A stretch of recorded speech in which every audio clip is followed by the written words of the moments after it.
જય શ્રી કૃષ્ણ. ગયા લેક્ચરમાં આપણે પંચાયતી રાજની પ્રારંભિક માહિતી મેળવી કે પંચાયતી રાજ શું હોય છે, ક્યાંથી આ નામ આવ્યું, કોણે અલગ અલગ નામ પાડ્યા, દરેક બાબતની આપણે ચર્ચા કરી. બરાબર.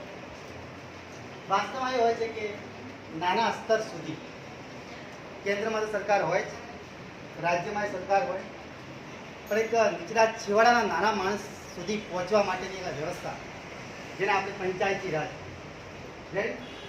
પ્રાચીન સમયનો આપણે ઉલ્લેખ કર્યો હતો કે વેદોમાં કઈ રીતે ઉલ્લેખ છે, પછી મહાભારત, રામાયણ, ગુપ્ત યુગ, ચોલ વંશ, આ બધી બાબતોની આપણે ચર્ચા કરી કે ભાઈ પંચાયતી રાજનો ધીરે ધીરે વિકાસ કઈ રીતે થયેલો છે. તો આપણે સભા, સમિતિ અને વિદત જે ઋગ્વેદ હતું એની અંદર ઉલ્લેખ બતાવ્યો. આજે જે લોકો તમે ગામડામાંથી બિલોંગ કરો છો, તમે સરપંચને મત આપવા જતા જ હશો, એ વિચારતા હશો. બરાબર. શહેરમાં રહેતા હશો તો નગરપાલિકા હશે, અને એનાથી મોટા શહેરમાં રહેતા હશો તો મહાનગરપાલિકા હશે. બરાબર. આવી દરેક જોગવાઈ સ્થાનિક સ્વરાજ નીચે આવે છે. આધુનિક યુગમાં સ્થાનિક સ્વરાજ તરફ પહેલું કદમ મૂકનાર વ્યક્તિ આપણે લોર્ડ મેયોને ગણાવ્યો. લોર્ડ મેયોએ પહેલું પગથિયું પંચાયતી રાજ તરફ મૂક્યું, પણ એને સફળતા ન મળી, કારણ કે એનું મૃત્યુ થઈ ગયું. અંદમાન નિકોબાર દ્વીપ સમૂહમાં જેલ જોવા જાય અને શેરખાન નામના જે અફઘાની મુસલમાને એની હત્યા કરી. આપણે આ ટોટલ વાતો કરી. છેલ્લે લોર્ડ રિપનની પણ વાત કરી કે લોર્ડ રિપને જે કાયદો લાવ્યો, અધિનિયમ લાવ્યો 1882માં, એ અધિનિયમને પંચાયતી રાજનો મેગ્ના કાર્ટા કાયદો કહેવાય છે. એવી પણ આપણે વાત કરી. ભારતના બંધારણનો મેગ્ના કાર્ટા કહે તો મૂળભૂત અધિકારોનો ભાગ 3 આવે. તો પંચાયતી રાજનો મેગ્ના કાર્ટા કહે તો હંમેશા યાદ રાખવું કે 1882નો રિપને જે અધિનિયમ લાવ્યો હતો એ અધિનિયમને કહેવામાં આવે છે. પછી એના પછી આપણે આગળ વધ્યા તો લોર્ડ કર્ઝને જે ભાગલા કરાયા 1905માં, અને પછી 1907માં છેલ્લે રોયલ કમિશનની વાત કરી કે બ્રિટેનનો રાજા એડવર્ડ 8મો હોય છે. એડવર્ડ 8મો આ વ્યક્તિ ભારતની અંદર સ્થાનિક સ્વરાજનો વિકાસ કરવા માટે એક કમિશન બનાવે છે, જે કમિશનનું નામ હતું રોયલ કમિશન. ભારતની અંદર બનાવેલું રોયલ કમિશનના અધ્યક્ષ દાદાભાઈ નવરોજી હતા, પણ આ રોયલ કમિશન બ્રિટેનની સરકારે મૂક્યું હતું. બ્રિટેનની સરકારે જે રોયલ કમિશન મૂક્યું એના અધ્યક્ષ જે હતા CEH હોબહાઉસ. છેલ્લે આપણે અહીં સુધી વાત કરી હતી. છેલ્લે રોયલ કમિશન 1907માં આવ્યો હતો. એડવર્ડ 8માએ, બ્રિટેનનો જે શાસક હતો એડવર્ડ 8મો, એને ભારતની અંદર રોયલ કમિશન મૂક્યું સ્થાનિક સ્વરાજની સંસ્થાનો વિકાસ કરવા માટે. તો આપણે 2-3 ભલામણોની પણ વાત કરી. એને સૌથી પહેલાં એવું કીધું કે ગ્રામ પંચાયતો જે બને, એક નાનો જે રજવાડું સ્થાનિક સ્વરાજ હોય એને કર નાખવાની પણ અધિકાર હોવો જોઈએ, સત્તા હોવી જોઈએ. પછી કર ઉઘરાવવાની પણ સત્તા હોવી જોઈએ, અને વિકાસ કરવાની પણ સત્તા હોવી જોઈએ. એવી 3 ભલામણો આપણે ખાસ જોઈ હતી. ત્યાં સુધી આપણે વાત કરી હતી, છેલ્લે રોયલ કમિશન સુધી. હવે એનાથી આગળ આપણે આજે વધશો 1907 પછી કઈ કઈ ઘટનાઓ ઘટિત થઈ એના વિશે આપણે વાત કરીએ. રેડી? ફ્રી હો કે કોઈ ટેન્શન તો નહીં હોય? તો ફસાઈ ગયા 1 કલાક. રેડી? 1909માં આપણે જાણો છો એક અધિનિયમ આવ્યો જેનું નામ હતું મોર્લે મિન્ટો સુધાર અધિનિયમ. આ મોર્લે એન્ડ મિન્ટો આ નામ ક્યાંથી આવે? તો જે આગળનું જે નામ હોય ને એ ભારતના સચિવનું નામ હોય. આગળ જે નામ હોય સચિવનું નામ હોય, અને જે પાછળ નામ હોય એ ભારતના વાઇસરોય કે ગવર્નરનું નામ. આ આપણે યાદ રાખવું. જે આપણે જ્યાં વાઇસરોય આવે અથવા જેને આપણે જીજી કહેતા હતા, ગવર્નર જનરલ, એ લોકોનું નામ પાછળ મૂકાય. સચિવનું પદ ભારતમાં આવ્યું 1858. આ તો યાદ છે ને? 1857નો વિપ્લવ થયો અને 1858માં બ્રિટેનની સરકારે જે ભારત શાસન અધિનિયમ 1858 મૂક્યો, એમાં આપણે જાણો છો કે ગવર્નર જનરલનું પદ બદલાઈ અને વાઇસરોય કરવામાં આવ્યું, અને એનાથી ઉપર એક ભારત સચિવનું પદ લાવવામાં આવ્યું. ભારત સચિવ. એ અંતર્ગત ભારતના પ્રથમ સચિવ કોણ હતા? લોર્ડ સ્ટેનલે હતા. આ બધું પૂછાય પરીક્ષા કે ભારતના પ્રથમ સચિવ કોણ? તો લોર્ડ સ્ટેનલે હતા. છેલ્લા સચિવ કે તો અર્લ ઓફ ક્રિસ્ટોફર હતા. આપણે યાદ રાખવું આ ભારતના પહેલા સચિવ હતા કે જે 1858માં પદ ઊભો કરવામાં આવ્યો પહેલા ભારતના સચિવ લોર્ડ સ્ટેનલે હતા છેલ્લે જે કહેવામાં આવે કે છેલ્લા ભારત સચિવ કોણ તો અર્લ ઓફ ક્રિસ્ટોફર આ બધા પૂછાયેલા પ્રશ્નો જીપીએસસી પીએસઆઈ તો યાદ રાખો સૌથી પહેલા ભારતના સચિવ લોર્ડ સ્ટેનલે એના પછી કીધું છેલ્લા અર્લ ઓફ ક્રિસ્ટોફર તો આપણે 1909ના અધિનિયમની જે વાત કરો છો તો 1909માં મોર્લે મિન્ટો સુધાર આવ્યો મોર્લે મિન્ટો સુધાર અધિનિયમ છે મોર્લે મિન્ટો સુધાર એમાં જે મોર્લે હોય છે તે મોર્લે ભારતના સચિવ હોય છે જે મિન્ટો હોય છે એ ભારતના વાઇસ હોય છે આપણે કહેતા તો ભારતમાં સૌ પ્રથમ સાંપ્રદાયિક ચૂંટણીની શરૂઆત આ અધિનિયમથી થઈ એવું જાણો બરાબર સૌથી પહેલું ચૂંટણી શબ્દ પણ અહીં જ વપરાય ચૂંટણી જેવો સમાનાર્થી શબ્દ કેમ તો 1892 બરાબર પણ ચૂંટણી પરફેક્ટ શબ્દ વાપરવામાં આવ્યો તો 1909ના અહીંથી જ ભારતના સાંપ્રદાયિક ચૂંટણીની શરૂઆત 1909 સાંપ્રદાયિક ચૂંટણી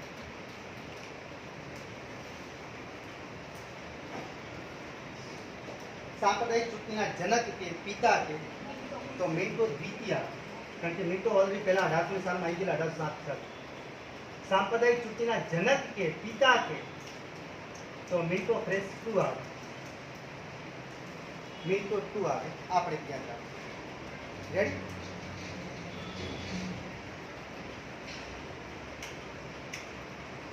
એનાથી પહેલા 1807માં 100 વર્ષ પહેલા આવેલા હતા ઓલરેડી મિન્ટો 1 એટલે મિન્ટો 2 છે ધ્યાન રાખો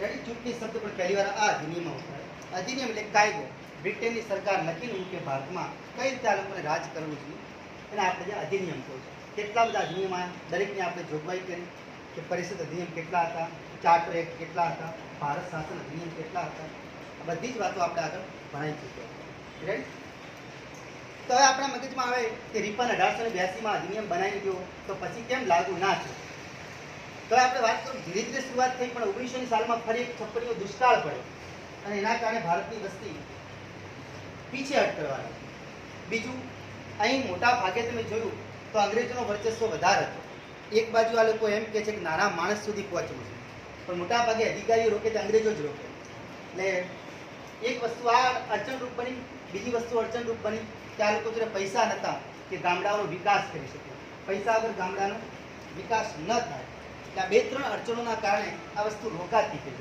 આગળ ચાલ્યું નથી તેમ છતાં આ 1909 પછી 10 વર્ષે જે 1919માં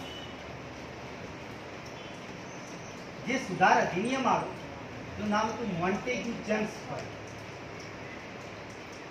મોન્ટેગ્યુ જેમ્સ ફર્ડ સુધાર અધિનિયમ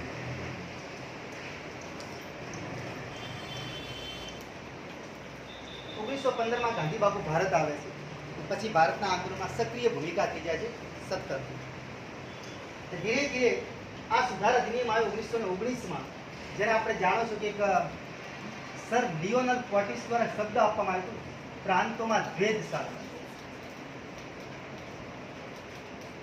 પ્રાંતોમાં દ્વેષ શાસન દ્વિમુખી શાસન પદ્ધતિના જનક કે તો ક્લાઇવ આવે રોબર્ટ ક્લાઇવ આવે પણ દ્વેષ શાસનના જનક કે તો સર લિયોનલ પોર્ટિસ આવે આ એક યાદ રાખજો સર લિયોનલ પોર્ટિસ પ્રાંતોમાં દ્વેષ શાસનની શરૂઆત છે 1919 દ્વિમુખી શાસન પદ્ધતિ છે 1757 ની આસપાસ આવી રોબર્ટ ક્લાઇવ લાવે છે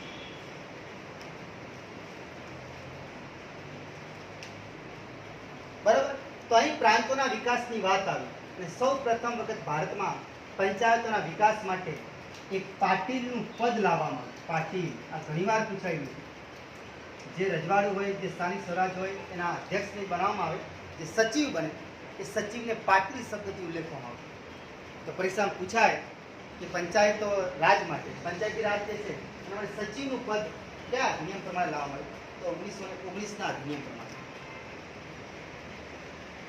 આ ગ્રામ પંચાયતનો સચિવ કહેવાય, અધિકારી. સચિવનું પદ 1919ના અધિનિયમમાં લાવવાનું. પાટીલ અહીં જાણી શકો છો કે મહિલાઓને મતદાનની છૂટ આપવાની જાહેરાત થઈ. શરૂઆત નથી, શરૂઆત તો 1926માં થાય છે. મહિલાઓને મતદાન કરવાની છૂટ આ અધિનિયમમાં આપવા માટે ધ્યાન રાખે. માન્ટેગ્યુ જેમ્સ પર જે અધિનિયમ છે આવ્યો તો 1919માં, પણ લાગુ થયો તો 1921માં, 2 વર્ષ પછી લાગુ થયો. મહિલાઓને મતદાન આપવાની છૂટ 1926માં મળી. 1926 સાલ યાદ રાખજો. 1926માં પહેલી વખત ભારતમાં UPSC, union public service commission જેને કહેવાય આપણે, આઈએસ આઈપીએસ, એના બોર્ડની સ્થાપના થઈ હતી. યુપીએસસી ભારતની અંદર યુપીએસસીની સ્થાપના 1926માં થઈ. કયા કમિશનની ભલામણથી થઈ? તો લી કમિશનની ભલામણથી થઈ હતી. લી કમિશન ભારતમાં સૌપ્રથમ યુપીએસસી જ્યાં બોર્ડ નીમવામાં આવ્યું, જે અત્યારે આઈએસ કે આઈપીએસની પરીક્ષા લેવા માટે જે બોર્ડ વપરાય છે, એ યુપીએસસી બોર્ડની સ્થાપના ભારતમાં 1926માં કરવામાં આવી. 24માં કમિશન રચાયું, લી કમિશન. જેમ ગ્રેટ લી આવે એ લી કમિશન, આને ભલામણ કરી ભારતમાં એક બોર્ડ હોવું જોઈએ. તો 1926માં યુપીએસસી બોર્ડની સ્થાપના થઈ અને 1926માં પહેલી વખત મહિલાઓને મતદાન આપવાની છૂટ આપવામાં. ધીરે ધીરે આપણે જાણો છો કે ગોળમેજી પરિષદ ભરાય છે. ભગતસિંહ, સુખદેવ, રાજગુરુને ફાંસીની સજા થાય છે. પછી સાંપ્રદાયિક પંચાયતની જાહેરાત થાય તો 1932માં. 34માં ફરી એમ.એન. રોય ભારતના બંધારણની માંગ કરે છે કે ભારતીય બંધારણ સભા બનાવશે. આવી બધી જાહેરાતો વચ્ચે 1935નો અધિનિયમ આવે છે. 1935માં આ ભારત શાસન અધિનિયમ હોય છે, ધ્યાન રાખો. આ એક મોટો લાંબો વિશાળ દસ્તાવેજ કહેવાય છે. કારણ કે કેટલી કલમો હતી એમાં? 321 કલમો હતી. 321 કલમો હતી. એમાંથી ભારતના બંધારણમાં 250 લેવામાં આવી. આ મિક્સ ના થઈ જાય. આ લાંબો વિશાળ દસ્તાવેજ કહેવાય છે. કેટલી અનુસૂચિઓ હતી? 10 અનુસૂચિઓનો ઉલ્લેખ હતો. આ બધું યાદ રાખવું જોઈએ. ભારતને આઝાદી આપવાની વાત તરફ પ્રયાણ હતું, પણ અમને ખબર નથી આજે અધિનિયમ બનાવે છે બીજો વિશ્વ થવાનું બાકી છે. બરાબર? આ 1935નો ભારત શાસન અધિનિયમ કહેવાય છે. ભારત શાસન અધિનિયમ. આ અધિનિયમ આવે ત્યારે ભારતમાં આરબીઆઈની સ્થાપના થઈ ચૂકી, કારણ કે 34નો અધિનિયમ હતો આરબીઆઈમાં. પછી બર્માને ભારતથી અલગ કરવાની જાહેરાત થઈ. બર્મા એટલે મ્યાનમાર, ભારતથી અલગ પડશે. 321 કલમો હતી, 10 અનુસૂચિઓ હતી, અને આમાંથી આપણે 250 કલમો ભારતના બંધારણમાં બેઠી દીધી. એટલે આપણે કહો છો 1935નો અધિનિયમમાંથી ભારતનો મોટો ભાગ લેવામાં આવ્યો છે. 70 થી 71% ભાગ, 2/3 ભાગ તો બી ચાલે. આટલો ભાગ એટલી લીધો છે. તો ભારત શાસન અધિનિયમ આવી અને એમાં જોગવાઈ કરવામાં આવી કે પ્રાંતોમાં દ્વેષ શાસન જે શરૂઆત કરી હતી એમાં પ્રતિબંધ મૂકવામાં આવ્યો. પ્રાંતોમાં દ્વેષ શાસન પર ચોકડી મારવામાં આવી. કેન્દ્રમાં દ્વેષ શાસનની શરૂઆત.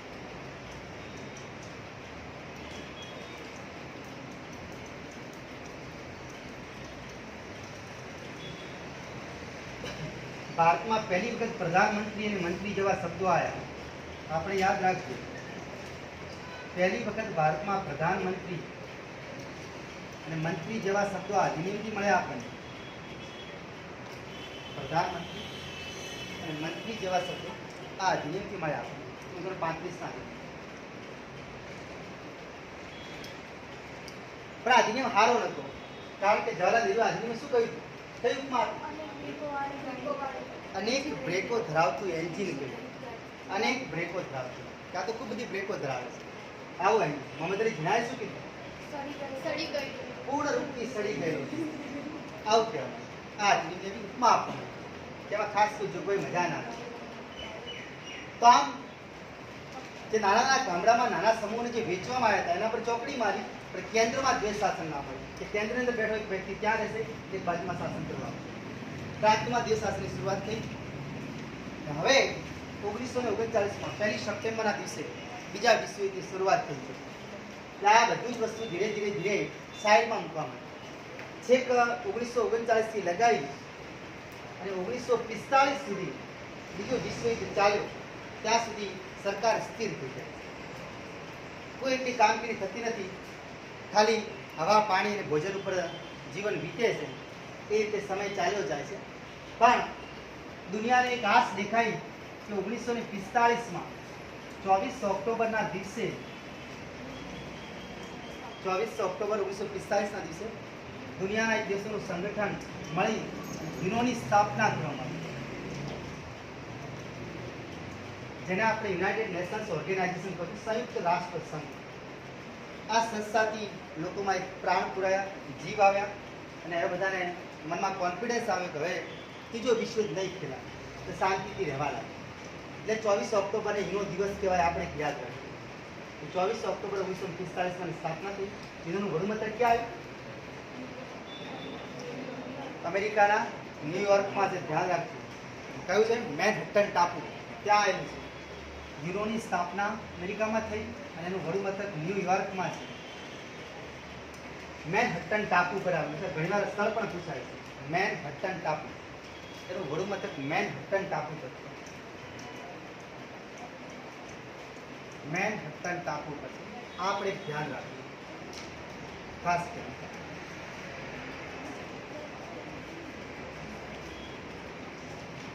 રેડી?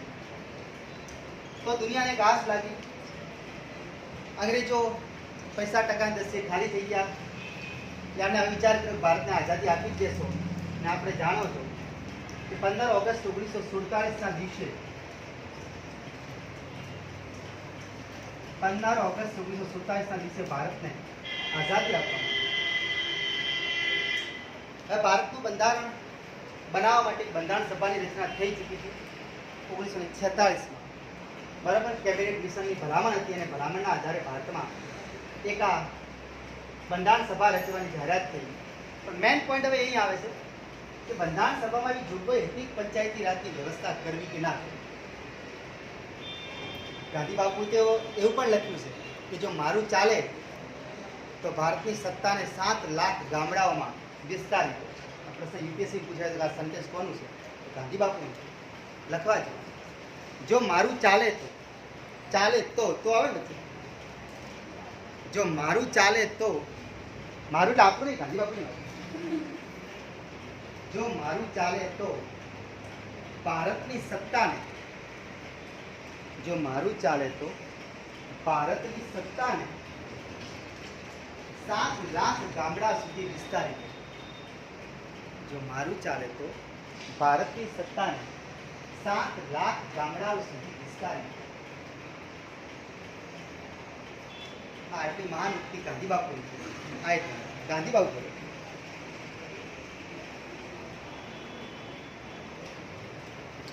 તો આમ ગાંધી બાપુએ વિચાર પ્રગટ કર્યા હતા કે ભાઈ અંદર લેવું જોઈએ કે ના લેવું જોઈએ. તો અમુક લોકો સંમત હતા અને અમુક લોકો અસંમત હતા. એટલે પછી એક એવો વિચાર કરવામાં આવ્યો કે ચલો ગાંધી બાપુને શાંતિ થાય એટલે આપણે અધિનિયમની જોગવાઈ તો કરીએ, પણ શું કર્યું ખબર? ફરજ ના પાડે, મરજિયાત રાજ્યો ઉપર છોડી કે ભાઈ બંધારણની 40 નંબરની કલમ બનાવી તો ખરા. આજે બી ભારતના બંધારણની 40 નંબરની કલમ કઈ જગ્યા છે? તો કે ભાગ 4માં છે. ભાગ 4 શું બતાવે? રાજ્ય નીતિના માર્ગદર્શક સિદ્ધાંત. રાજ્ય નીતિના માર્ગદર્શક સિદ્ધાંતો અહીંયા જોગવાઈ છે. હવે આનું ઉલ્લંઘન થાય તો કોઈ કોર્ટમાં જઈ શકાતું નથી. જો મૂળભૂત અધિકારોમાં લીધું હોત તો આપણે કોઈ તકલીફ નથી. પણ આ લેવામાં આવ્યું રાજ્યના નીતિના માર્ગદર્શક સિદ્ધાંતોમાં. ત્યાં એવું લખ્યું કે દરેક રાજ્ય પોતાને યોગ્ય લાગે તો દરેક રાજ્ય ગ્રામ પંચાયતની જોગવાઈ કરશે. ખાલી જોગવાઈ કરવાની વાત કરી, કોઈ કાયદો નહીં, કેવી રીતે કરવી એ જવાબદારી નહીં, કેટલા વર્ષ સુધી રાખવું, એને પગાર મળે કે ના મળે, કેવી રીતે ચૂંટણી કરવી, એ ચૂંટણી કોણ કરાવે, કોણ ઊભો રહી શકે, શું લાયકાત, આવી કોઈ વાતની બંધારણમાં જોગવાઈ કરવામાં ના હતી. એટલે ગામડાઓનો વિકાસ થતો નહોતો. આપણે જાણી શકો છો કે 1947માં દેશ આઝાદ થયો તો જે અમુક આગળ પડતા લોકો હતા એમનો જ વિકાસ થતો હતો, ગામડા સુધી વિકાસ પહોંચતો જ નહોતો. પછી એક બાજુ દરેક રાજ્ય એવા ભાગ પાડવા માંગે છે કે મારે નાનું રાજ્ય બનાવવું, મારે નાનું રાજ્ય બનાવવું. એટલે આ ગ્રામ પંચાયતની જોગવાઈ હતી આ મગજમાંથી નીકળી જતી. પણ ભારતના મહાન યોદ્ધા, એક વિકાસશીલ વ્યક્તિ, વડોદરાના શાસક સયાજીરાવ ગાયકવાડ ત્રીજા. સયાજીરાવ ગાયકવાડ ત્રીજાના મગજમાં સૌ પ્રથમ પહેલી વખત એક વિચાર આવ્યો તો 1938-39, કારણ કે 39માં ગુજરી ગયા. યાદ છે કે નહીં? જેણે બેંક ઓફ બરોડાની સ્થાપના કરી. આ પરીક્ષામાં પ્રશ્ન પૂછાયો હતો કે સામુદાયિક વિકાસ કાર્યક્રમનો સૌથી પહેલો વિચાર કયા વ્યક્તિને આવ્યો? તો સયાજીરાવ ગાયકવાડ ત્રીજાને. ભારતમાં સૌ પ્રથમ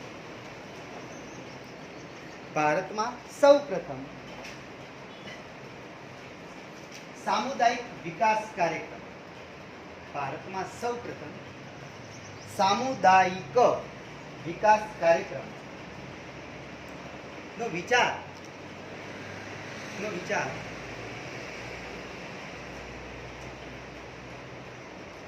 સયાજીરાવ ગાયકવાડ ત્રીજાને આવ્યો. સયાજીરાવ ગાયકવાડ ત્રીજાને આવ્યો.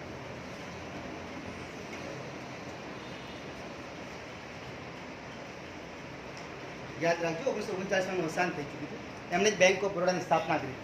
કઈ સાલમાં? 1908 બેંક ઓફ બરોડાની સ્થાપના એમને કરી. ને આજે બી ચાલે. તમે જોઈ ગયા બેંક ઓફ બરોડા દરેક જગ્યાએ એમનો ફોટો હોય છે. તો એ ગુજરાતના મહાન સાહિત્યકાર કમા મુનશીની અધ્યક્ષતામાં એક સમિતિ રચના. કમા મુનશીની અધ્યક્ષતામાં એક સમિતિ રચાઈ. આ સમિતિએ પહેલીવાર ભલામણ કરી કે ભારતમાં એક એવો કાર્યક્રમ હોવો જોઈએ, સામુદાયિક વિકાસ કાર્યક્રમ. ધ્યાન રાખજો, સામુદાયિક વિકાસ કાર્યક્રમની સ્થાપના કરવા માટે કઈ સમિતિ રચાઈ હતી? તો કમા મુનશી સમિતિ. કનૈયાલાલ માણેકલાલ મુનશી, ગુજરાતના મહાન સાહિત્યકાર. રામાયણ પર જોઈ પુસ્તકો લખેલી હતી સોલંકી વંશ પર. કમા મુનશીની અધ્યક્ષતામાં એક સમિતિ રચાઈ અને આ સમિતિએ ભલામણ કરી કે ભાઈ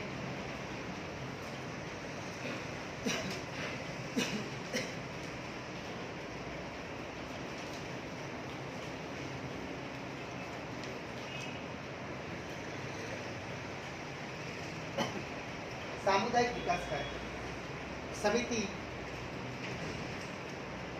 મારી સમિતિ રહી કમા મુનશી. સામુદાયિક વિકાસ કાર્યક્રમની સ્થાપના ક્યારે થઈ? 1952. સામુદાયિક વિકાસ કાર્યક્રમની સ્થાપના 1952માં. સરકાર હવે જાગી છે, કારણ કે 1952માં ભારતમાં પહેલી વખત ચૂંટણી એવી આપણે જાણો છો. દેશ આઝાદ થયો ત્યારે ચૂંટણી કરવામાં નહોતી આવી. જવાહરલાલ નહેરુને ડાયરેક્ટ વડાપ્રધાનના પદ સોંપવામાં આવ્યું. 52માં પહેલી વખત ચૂંટણી થઈ, લોકસભા રાજ્યસભા બધું ધ્યાનમાં આવ્યું. ત્યારે નાના માણસો યાદ આવ્યા ગામડાઓનો વિકાસ કરવા માટે, અને એના એક જ વર્ષની અંતર્ગત બીજા એક કાર્યક્રમની શરૂઆત થઈ જેને કહેવાય છે વિસ્તાર સેવા કાર્યક્રમ. વિસ્તાર સેવા કાર્યક્રમ 1953માં. કે થોડીક સેવાને વિસ્તારી કેન્દ્રમાંથી રાજ્યમાંથી આગળ ગામડાઓ સુધી લઈ જઈ. આવો સૌથી પહેલો વિચાર.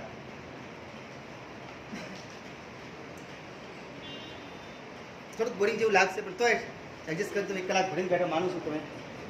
પણ અમે માનું કે સરકારી નોકરી મળવી કે સહેલી નથી, તો પ્રયત્ન કરજો કે વધુ તમે એડજસ્ટ કરી શકો.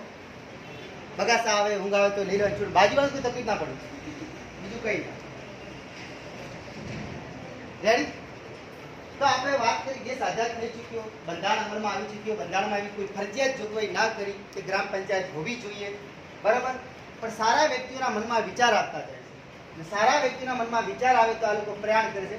કે આપણે કીધું કે સયાજીરાવ ગાયકવાડ ત્રીજાના મગજમાં એક વસ્તુ ચાલતી હતી કે ગામડાઓનો વિકાસ કરવો છે તો સામુદાયિક વિકાસ કાર્યક્રમ હોવું જોઈએ, જેમાં એક સમુદાય ભેગો થાય અને જાતે નક્કી કરે કે મારા ગામમાં શું સુવિધાની જરૂર છે. તો આ એજન્ડા 10-12 વર્ષ માટે સુધી પુરાઈ ગયું. પછી પાછો યાદ આવ્યો ત્યારે કમા મુનશીની સમિતિ રચવામાં આવી, ફરી પાછો લાવવામાં 52માં અને વિસ્તાર સેવા કાર્યક્રમની પણ સ્થાપના કરવામાં. બરાબર. હવે આ ખાસ યાદ રાખવું કે જેમ આપણે કહો છો કે 1919 જે અધિનિયમ આવ્યો, શું નામ હતું? મોન્ટેગ્યુ ચેમ્સ એ અધિનિયમ આવ્યો ને એના પહેલા જ જાહેરાત થઈ ચૂકી હતી કે અધિનિયમ 10 વર્ષમાં કેટલું કામ કરે એની તપાસ માટે એક સમિતિ રચશો, સાયમન કમિશન. સાયમન કમિશન તો વહેલો નક્કી થઈ ગયું હતું, બાકી આવવાનું 1929માં છે. અને નિષ્ફળતાનું કારણ આ પણ બતાવવામાં આવ્યું કે સમય મર્યાદા કરતાં પહેલા આવી ગયું કે સરકાર કોઈ પણ કામ કરે ને તેની એક તપાસ તો કરાવે. તો આ બે પ્રોગ્રામ જે શરૂ કર્યા હતા, સામુદાયિક વિકાસ કાર્યક્રમ અને વિસ્તાર સેવા કાર્યક્રમ, આ બે કાર્યક્રમોની તપાસ કરવા માટે જ બલવંતરાય મહેતા સમિતિની રચના થઈ. જીપીએસસીમાં પૂછાયો પ્રશ્ન કે બલવંતરાય મહેતાની સમિતિ વિશે કેટલા વિધાનો સાચા? તો પંચાયતી રાજની સ્થાપના માટેની સ્થાપના કરવામાં આવી. પહેલો જ વિધાન આ હતો કે બધાના મગજમાં એક જ ઘૂસેલું કે સાચી વાત પંચાયતી રાજ માટે જ આવી હતી. બિલકુલ ખોટું છે. પંચાયતી રાજનો તો ઉલ્લેખ જ નહોતો ત્યાં. બળવંતરાય મહેતા સમિતિ તો ખાલી આ બે કાર્યક્રમોની તપાસ માટે રચાઈ, પણ આપણે આવું લઈ લીધું છે. પંચાયતી રાજના સમિતિ માટે પહેલી સમિતિ અશોક મહેતા રચાઈ છે, આખા દેશ કામનું કામ. આ તો યાદ રાખજો એટલે ભૂલ ના થઈ જાય. એટલે હવે આપણે બે કાર્યક્રમની શરૂઆત થઈ, વિસ્તાર સેવા કાર્યક્રમ અને સામુદાયિક વિકાસ કાર્યક્રમ. આની તપાસ માટે આ કેટલી કાર્યવાહી કરે છે એના માટે કરીને 1957માં બળવંતરાય મહેતા સમિતિની રચના કરી. નહીં કે પંચાયતી રાજના વિકાસની. ધ્યાન રાખજો, ભૂલ ના થઈ જાય. હવે તો પૂછાય કેટલા વિધાનો સાચા, એમાં આ પ્રકારના પ્રશ્નો આવે છે. તો બળવંતરાય મહેતા સમિતિ પંચાયતી રાજ માટે નહોતી રચાઈ. આ તો આ બે કાર્યક્રમોની તપાસ માટે રચાઈને પ્રશ્ન પૂછાય છે કે હમણાં આરએસમાં પૂછાયું, રાજસ્થાન એડમિનિસ્ટ્રેટિવ સર્વિસમાં, અને આપણે યુપીએસસીમાં પૂછાયું, જીપીએસસીમાં આવેલો આપણે. તો ધીરે ધીરે વિકાસની ગાથા ચાલે છે. અને ત્યારે ભારતના એક મહાન વ્યક્તિ જે આખા જગતને ભાવે, વિનોબા. હા, વિનોબા ભાવેના મગજમાં એક વિચાર.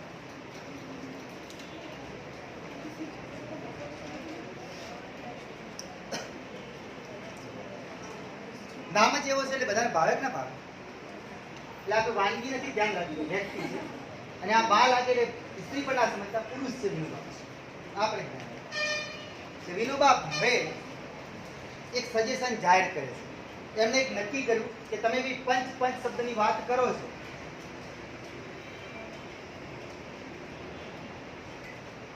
આ યાદ છે પંચ શબ્દ સૌથી પહેલા ક્યાં વપરાય? આપણે કોને મારો તો પંચ માર્યું તો સાચી વાત. એક પંચ આવે ને એક ગ્રામ આવે. આ બે શબ્દો એવું નથી કે આપણે નવા છે. મહાભારત કાળમાં મહાભારતના સભા અને સમિતિ પર્વ તમને યાદ હોય. મહાભારતના બે પર્વ છે ને, સભા અને સમિતિ. હા, શાંતિ પર્વ. તો શાંતિ પર્વમાં પહેલી વાર ગામ શબ્દ જોવા મળ્યો હતો, શાંતિ પર્વ આવું કે છે. અને જે સભા પર્વ છે, શાંતિ અને સભા જે પર્વ છે મહાભારતના, એ સભા પર્વમાં સૌ પહેલી વખત પંચ શબ્દ જોવા મળે. પંચનો મતલબ 5 થતો. આ એક બરાબર. ભારતના ઇતિહાસમાં સૌ પ્રથમ વખત પંચ શબ્દનો ઉલ્લેખ મહાભારતના સભા પર્વમાં જોવા મળે. સભા પર્વ. ગ્રામ શબ્દનો ઉલ્લેખ સૌ પ્રથમ શાંતિ પર્વમાં જોવા મળે. અને ગ્રામ સભાનો ઉલ્લેખ કેમ તો બૌદ્ધ ધર્મની જાતક કથાઓમાં મળે છે. આપણે યાદ રાખીએ. ગ્રામ સભા શબ્દ આખો ભેગો શબ્દ છે તો ભગવાન બુદ્ધની બૌદ્ધ જાતક કથાઓમાં મળે છે.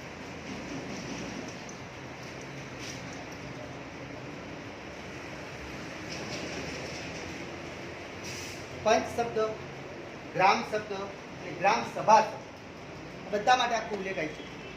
રેડી?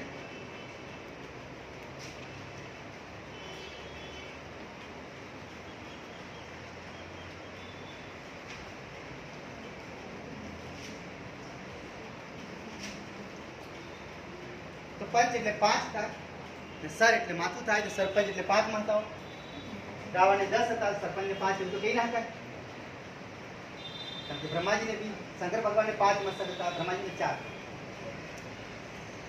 રેડી? તો વિનોબા ભાવે 1954માં એક કાર્યક્રમ લઈને આ નવું જેને નામ આપ્યું છે પંચ ઉપરથી પંચ સિદ્ધાંત. ગ્રામ પંચાયતો માટે સૌ પહેલો પંચ સિદ્ધાંતોનો ઉલ્લેખ કોણે કર્યો? તો વિનોબા ભાવે કર્યો. એમણે 5 સિદ્ધાંતો આપ્યા, જ્યાં દરેક ગ્રામ પંચાયત જો કરતા હોય તો પાલન કરવું.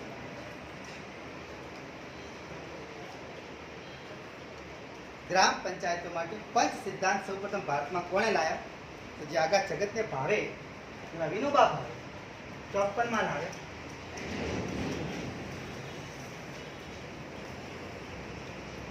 તો જો ત્યાં લાંબા લખેલા આવે શોર્ટકટ એક એક શબ્દનો ઉપયોગ કરશો એટલે જવાબ આવી જાય. બરાબર. સૌથી પહેલા ઈચ્છા. તમારે કોઈ પણ કામ કરે પહેલા ઈચ્છા હોવી. તારે પરાણે મેં ક્લાસમાં બેસાડતા ને ત્યારે બેઠા ખબર ના પડી ત્યારે પરાણે બેઠા મોઢું ઉતારે દવા બેઠા ને ઈચ્છાથી બેઠા કરે મોઢા હસી હોત ખુશી હોત સાંજે હતો ને સાંજે સાથે 5 વાગ્યા સુધી ભણાવે તો વધુ નથી. હા તો એક ઈચ્છા હોવી જોઈએ. તારો મતલબ કે કોઈ પણ નાના ગામડામાં તમે સરકાર બનાવશો તો ત્યાં જનતાની સમક્ષ બનાવશો, સરકારની પરવા નહીં કરે. લોકોની ઈચ્છા મુજબની સરકાર હોવી. લોકો જેને બહુમતી આપે એની સરકાર હોવી. પહેલો શબ્દ ત્યાં એવું વપરાય કે 5 સિદ્ધાંતોમાં ઈચ્છા હોય.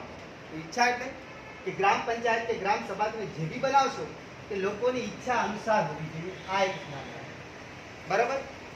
બીજો શબ્દ મેં વાપર્યો છે બેરોજગારી. અત્યારે બધા જ બેઠા બેરોજગાર છે. હાજર ખોટી વાત. તો ગ્રામ પંચાયતો ગ્રામ સભા જે બને ત્યારે પોતાના વિસ્તાર પરથી ફરજિયાતપણે બેરોજગારી દૂર કરવી જોઈએ. આ ફરજિયાત એક નિયમ છે. બરાબર. ત્રીજો શબ્દ એનો વિકાસને અનુલક્ષી હતો. વિકાસ.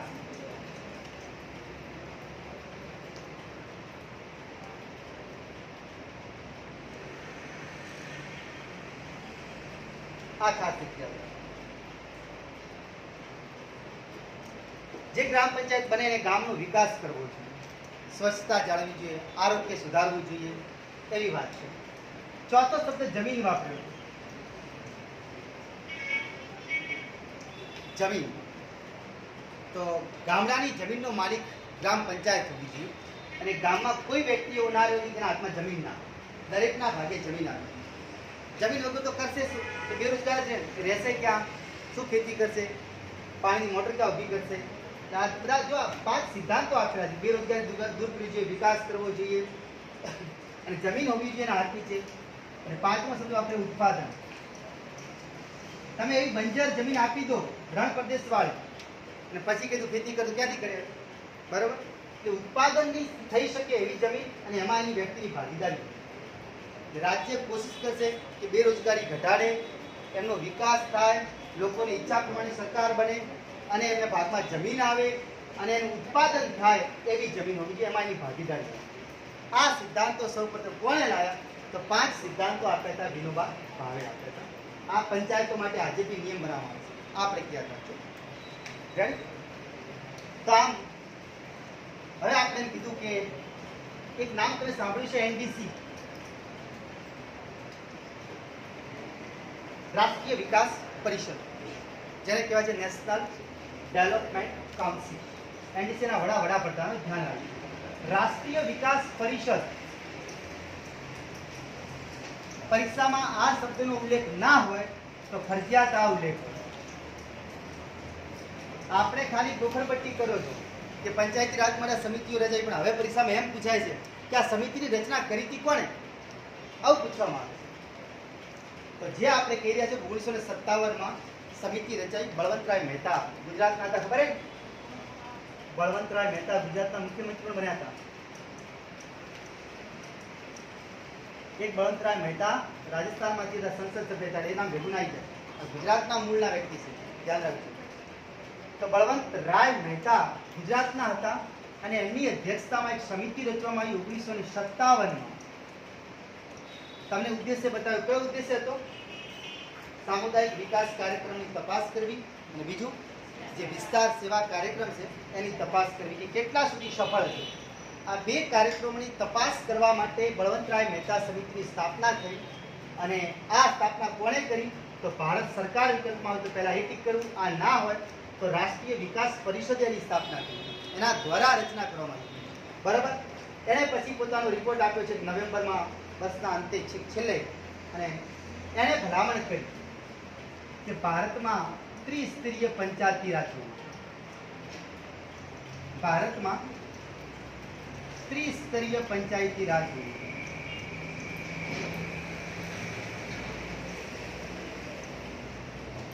હવે એક બાજુ આપણે કોઈ પંચાયત રાજ માટે હતી જ નહીં, પણ આપણે ના કીધું કે વિકાસની તપાસ કરવી હતી, તો એને તપાસ માટે કીધું કે ભાઈ 3 પ્રકારના સ્તર હોવા જોઈએ. વાસ્તવમાં આ શબ્દ હતો તીસરી સરકાર માટે. તીસરી સરકાર કોને કહેવાય? એક મૂવી છે 30 મારખા, હે નહીં જોયું? આ તીસરી સરકાર. પહેલી સરકાર કોને કહેવાય? તમને કોઈ તમારા ઘરમાં કોનું ચાલે તો પાડોશીનું કે બીજી સરકાર. ભારતમાં 3 પ્રકારની સરકારો છે. પહેલી સરકાર કેન્દ્ર સરકારને કહેવાય, બીજી સરકાર રાજ્ય સરકારને કહેવાય, અને ત્રીજી સરકાર પંચાયતી રાજને કહેવાય. જેમ ભારતમાં 4 જાગીર છે. પહેલી જાગીર જાગીર ધારાસભા, બીજો કારોબાર, ત્રીજું ન્યાયતંત્ર, ચોથી જાગીર પ્રેસ. એમ ભારતમાં 3 પ્રકારની સરકાર છે. પહેલી સરકાર એ કેન્દ્રમાં બેઠી છે, બીજી સરકાર એ રાજ્યમાં બેઠી છે, અને ત્રીજી સરકાર આપણા ગામમાં બેઠી છે, આપણા તાલુકામાં બેઠી છે. પંચાયતી રાજની કહેવાય, સ્થાનિક સ્વરાજની ત્રીજી સરકાર કહેવાય. પંચાયતી રાજ શબ્દ સ્પેશિયલ હતો એવું લખ્યું. તો ત્રીજી સરકારનો દરજ્જો આપેલો છે. કઈ 3 સ્તરની વાત કરી. પરીક્ષામાં પૂછાય 3 સ્તર કયા? તો 3 સ્તર આપ્યા. ગ્રામ લેવલે ગ્રામ પંચાયત હોવી જોઈએ. આ બળવંતરાય મહેતા સમિતિની ભલામણે ધ્યાન રાખજો. તાલુકો શબ્દ તો આપણે બ્લોક વાપરે તો બ્લોક યાદ છે ને? બ્લોક શબ્દ વાપરે. તાલુકા પંચાયત શબ્દ કયો વાપરે? પંચાયત સમિતિ વાપરે. આ યાદ રાખજો, બળવંતરાય મહેતા તાલુકા પંચાયત શબ્દ વાપર્યો જ નતો, પંચાયત સમિતિ વાપર્યો. આ શબ્દો ખાસ તોડીને દેજો. ત્રીજો જિલ્લા સ્તરે જિલ્લા પંચાયત નતો વાપર્યો, ત્યાં જિલ્લા પરિષદ શબ્દ વાપર્યો. બળવંતરાય મહેતાએ 1957માં જે સમિતિ રચી એ સમિતિની અંદર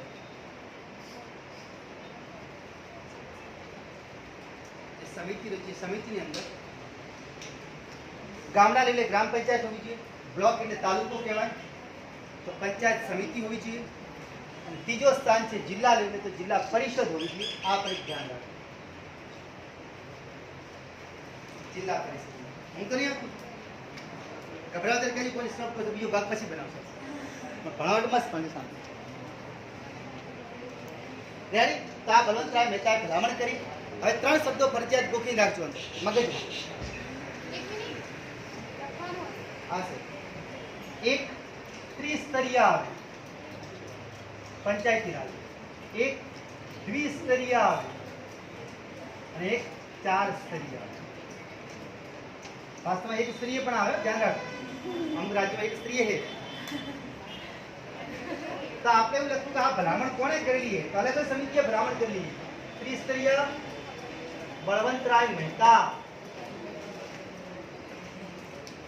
દ્વિસ્તરીય અશોક મહેતા, 4 સ્તરીય પંચાયતી રાજની ભલામણ જીવી રાવ સમિતિએ કરી છે. આ મગજમાં રાખજો. ભારતમાં 3 પ્રકારની સ્થાપના કરી છે. ત્રિસ્તરીય, દ્વિસ્તરીય અને 4 સ્તરીય. ત્રિસ્તરીય પંચાયત રાજની ભલામણ બળવંતરાય મહેતાએ કરી, દ્વિસ્તરીય અશોક મહેતાએ કરી, 4 સ્તરીય પંચાયતી રાજની ભલામણ જીવી રાવ સમિતિએ કરી. દરેક સમિતિ કઈ સાલમાંથી બળવંતરાય? હા જીવી બધા લખ્યું છે જીવી કે 3 ને 2 રાવ એટલે 5 અક્ષર 85 5 પાછલા. આ યાદ હલકડા. ત્રિસ્તરીય મહેતા કે બળવંતરાય મહેતા બી મેના પેલા નાસો કોનો વિરોધી? શોક નો વિરોધી. શોક એટલે 2 અક્ષર. શોક તો 2 સાતરા આવે 70. ઘણી બુકમાં 78 પણ લખેલું છે. 78 રિપોર્ટ આપે તો અશોક મહેતા ધ્યાન રાખે.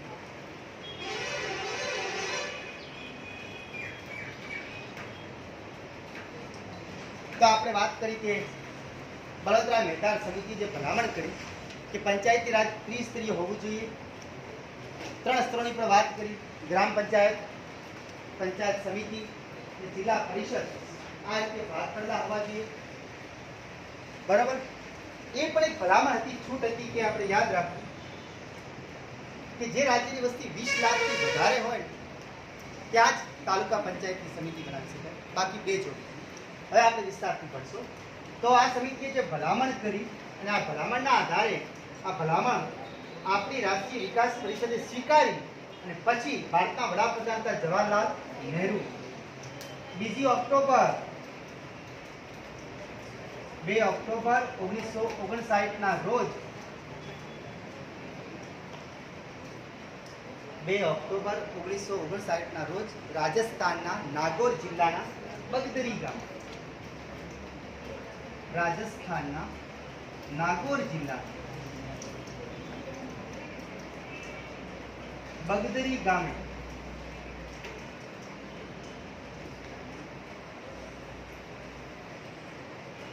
ભારતમાં પહેલી વખત પંચાયતી રાજની સ્થાપના. આપણે ભારતમાં પહેલી વખત પંચાયતી રાજની સ્થાપના ક્યાં થઈ? તો રાજસ્થાનના નાગોર જિલ્લાના બગદરી ગામે. રાજસ્થાનના નાગોર જિલ્લાના બગદરી ગામે આ ભારતમાં પહેલી પંચાયતી રાજ.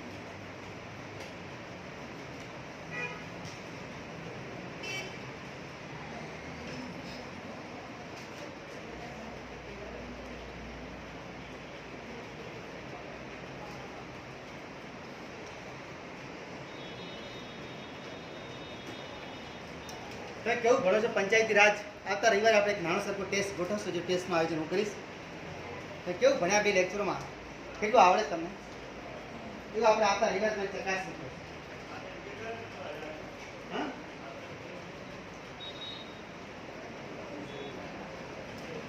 ચાલો હવે ફટાફટ. તો બળવંતરાય મહેતા સમિતિ 1957 માં રચાઈ હતી. એ સમિતિનું નામ બળવંતરાય મહેતા સમિતિ ન હતું, એ પણ ધ્યાન રાખો. એના અધ્યક્ષ બળવંતરાય મહેતા હતા, બાકી આ સમિતિનું નામ તો ગ્રામોદ્ધાર સમિતિ. આ પણ ધ્યાન રાખજો. પરીક્ષામાં પૂછે ગ્રામોદ્ધાર સમિતિની રચના ક્યારે કરવામાં આવી?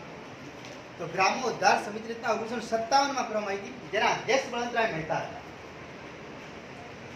ગ્રામોદ્ધાર સમિતિની રચના કઈ સાલમાં કરવામાં આવી? તો 1957 માં કરવામાં આવી, જેના અધ્યક્ષ બળવંતરાય મહેતા હતા. ના સમિતિએ ભલામણ કરી હતી, પંચાયતી રાજ શબ્દ નતું વાપર્યું અને શબ્દ વાપર્યું લોકશાહી વિકેન્દ્રીકરણ.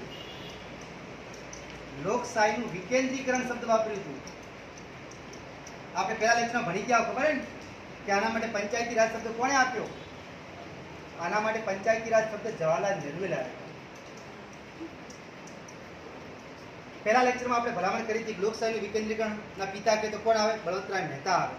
પંચાયતી રાજના પિતા કે તો જવાહરલાલ નહેરુ આવે. અને સ્થાનિક સ્વરાજના પિતા આપણે વાત કરી હતી તો રિપન. સ્થાનિક સ્વરાજની શરૂઆત કરી હતી ભારત લેવલે. સ્થાનિક સ્વરાજના પિતા રિપન.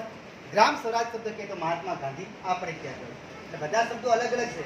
આ પહેલા લેક્ચરમાં આપણે ભણાઈ ચૂક્યા છે ગ્રામ સ્વરાજ. તો બળવંતરાય મહેતાએ લોકશાહીનું વિકેન્દ્રીકરણ શબ્દ આપ્યું. લોકશાહીનું વિકેન્દ્રીકરણ શબ્દ બળવંતરાય મહેતા આપ્યું. એના માટે શબ્દ પંચાયતી રાજ કરીને સ્થાપના કરી તો જવાહરલાલ નહેરુએ 1959. ભારતમાં પંચાયતી રાજનો અમલ કરનાર પહેલું રાજ્ય કે તો રાજસ્થાન. પણ જો પરીક્ષામાં પૂછે કે સંપૂર્ણ રાજ્યમાં પહેલું, આખા રાજ્યમાં પંચાયતી રાજનો અમલ કોણે કરાવ્યો? તો આંધ્રપ્રદેશ. આ બે પ્રશ્નો ભેગા ના થઈ જાય. પહેલું એમ કે ભારતમાં સૌ પ્રથમ પંચાયતી રાજની શરૂઆત કયા રાજ્યથી થઈ? તો રાજસ્થાન. ભારતમાં સૌ પ્રથમ પંચાયતી રાજની સ્થાપના રાજસ્થાન. સૌ પ્રથમ પંચાયતી રાજની સ્થાપના તો રાજસ્થાન. પણ એમ કે સંપૂર્ણ રાજ્યમાં પંચાયતી રાજ પહેલો કોણે લાગુ કરાવ્યો? તો આંધ્રપ્રદેશ સરકાર. તો આંધ્રપ્રદેશ. આ પરીક્ષા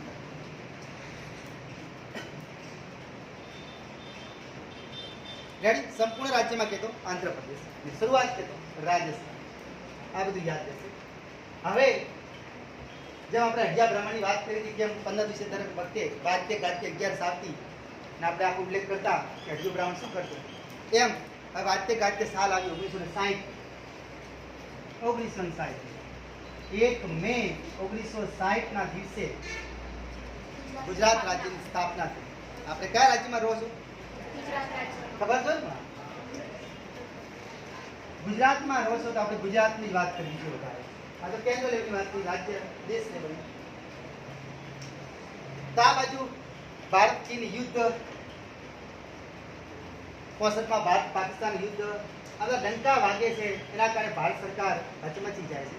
બાકી આપણી સ્થાપના 1960માં થઈ ચૂકી હતી.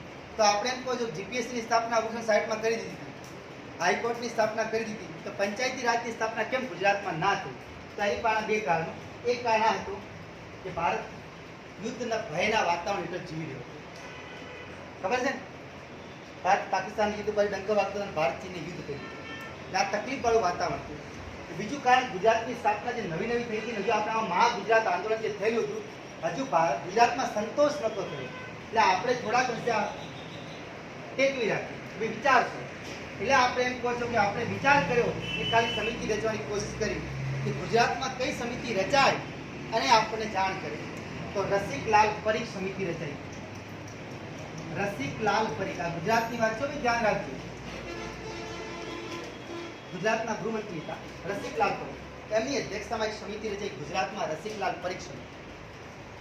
આ સમિતિની ભલામણથી ગુજરાતમાં પંચાયતી રાજની સ્થાપના થઈ. ધ્યાન રાખજો, ગુજરાતમાં પંચાયતી રાજની સ્થાપના આ સમિતિની ભલામણથી.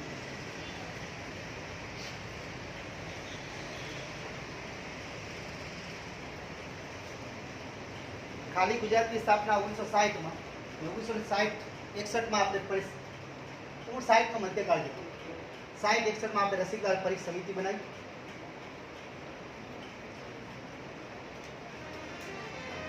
ને આ સમિતિની ભલામણથી ગુજરાતમાં પંચાયતી રાજની સ્થાપના. બીજો ખાસ યાદ રાખજો, આ સમિતિના આધારે ગુજરાત પંચાયત અધિનિયમ લાવવામાં આવ્યું. ગુજરાત પંચાયત અધિનિયમ 1961 કઢાવ્યો. ગુજરાત પંચાયત અધિનિયમ 1961 કઢાવ્યો. આ સમિતિની ભલામણથી જ કરાવ્યો. રસિકલાલ પરીખ.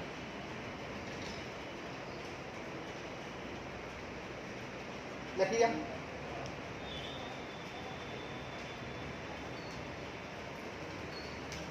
1 એપ્રિલ 1963. 1 એપ્રિલ 1963 ગુજરાતમાં પંચાયતી રાજની સ્થાપના. ગુજરાત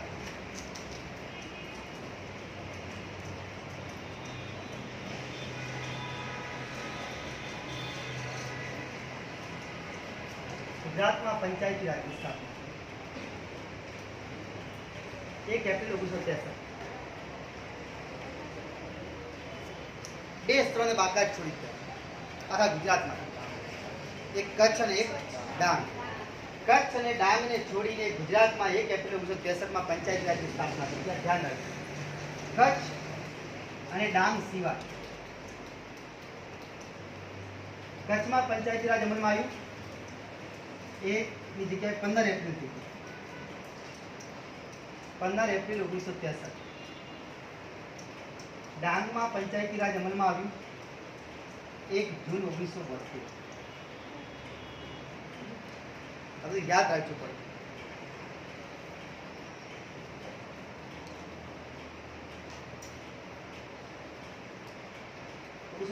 માં ગુજરાત પંચાયતી રાજનો અમલ કરનારું 8મું રાજ્ય તો ભારત. 8મા ક્રમનું રાજ્ય તો ભારત. ગુજરાત પંચાયતી રાજનો અમલ કરનાર. ગુજરાત પંચાયતી રાજનો અમલ કરનાર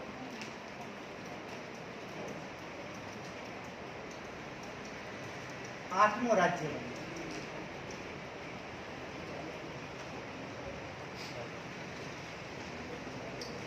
જેમ પૂછાય છે ને ઉમાશંકર જોશીને જ્ઞાનપીઠ પુરસ્કાર મળે કોની સાથે આપવામાં આવે, અહીં પણ પૂછાય ગુજરાતનો પંચાયતી રાજ અમલમાં આવ્યું ત્યારે બીજા કયા રાજ્યમાં? પશ્ચિમ બંગાળ આવે. ગુજરાતમાં 1963માં, ગુજરાતની સાથે સાથે પશ્ચિમ બંગાળમાં પણ 1963માં પંચાયતી રાજ અમલમાં આવ્યો. આ ધ્યાન રાખજો.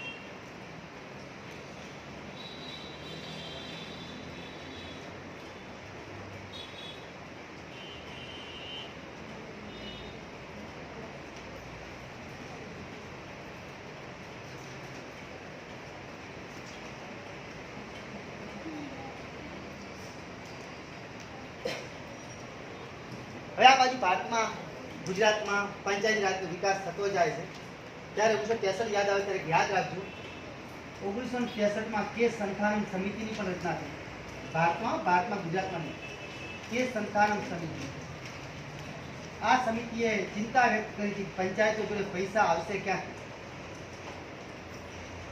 પૈસાની ભલામણ આપણે યાદ રાખજો કે સંસ્થાન કેન્દ્ર લેવલની સમિતિ છે જેણે પંચાયતોને પૈસા ક્યાંથી ભેગા કરવા એનો ઉલ્લેખ કર્યો કે સંસ્થાન આ કેન્દ્ર લેવલ હાથે લેતા આવ્યો બધો ના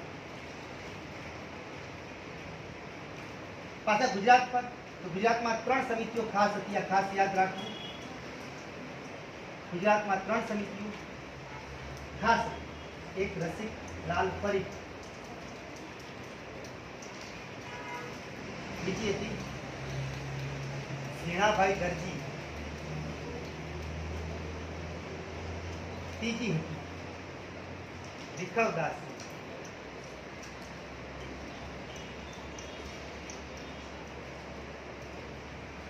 ગુજરાતમાં ખાસ 3 સમિતિ દરેકની એક ભલામણ હારી હતી આ ભલામણથી પંચાયતી રાજની સ્થાપના થઈ ગુજરાત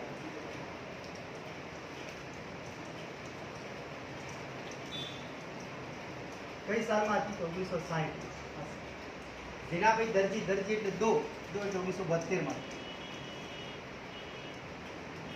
એક જગ્યાએ વસ્તુ આ આપણું મોઢું બગડે એટલે રૂસનું થાય વિખવદાસ 1977 માં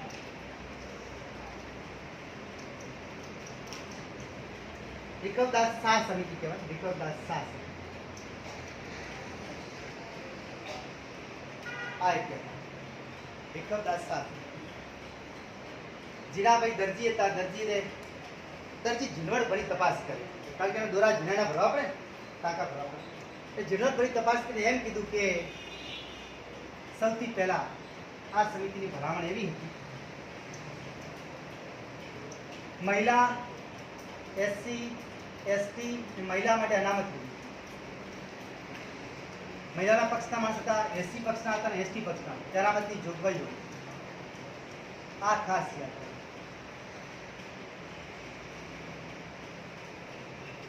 ઝીણાભાઈ દરજી કીધી અનામત હોવું જોઈએ એસસી એસટી ને મહિલાઓ માટે